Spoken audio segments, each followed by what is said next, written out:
बिस्मिल्लाहिर्रहमानिर्रहीम। अस्सलाम वालेकुम। मैं हूं आबिद अज़ीज़ और आज डॉक्टर विल्मर श्वाब जर्मनी की जिस होम्योपैथिक मेडिसन को मैं डिस्क्राइब करूंगा उसका नाम है PTK 82, जिसको PTK 82 भी कहते हैं और इसको स्टिक्टा पेंटार्कन के नाम से जाना जाता है। PTK 82 का इस्तेमाल हार्ट ब्रोंकाइटिस, सांस की नाली की सोजश के लिए किया जाता है।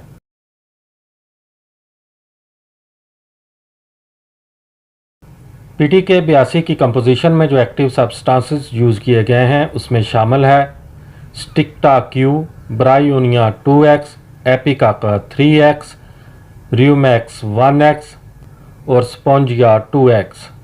PTK 82 खुशक खांसी और गले में खराश की अलामात के इलाज में मुफीद है।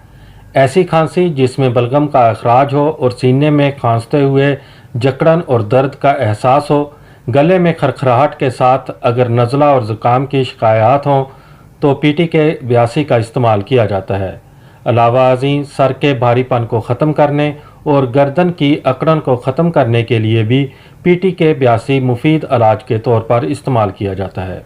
PTK 82 की खुराक का इस्तेमाल कुछ इस तरह से है कि अगर तबीयत बहुत ज़्यादा ख़राब है तो फिर 5 से 10 कतरे हर 1 घंटे के बाद मरीज़ को दिन में 12 टाइम दिए जा सकते हैं, थोड़े से पानी में मिक्स करके। और अगर तबीयत बेहतरी की तरफ माइल हो तो फिर 5 से 10 कतरे दिन में 3 बार मरीज़ को पिलाए जा सकते हैं। उम्मीद करता हूँ कि ये वीडियो आपको अच्छी लगी होगी। अगर वीडियो अच्छी लगी है तो इसको लाइक कर दें। अगर आप मज़ीद होम्योपैथिक मेडिसिन के बारे में इंफॉर्मेशन हासिल करना चाहते हैं तो मेरी रिक्वेस्ट है कि इस चैनल को सब्सक्राइब कर लें। नेक्स्ट वीडियो तक मुझे दें इजाज़त। अल्लाह हाफिज़।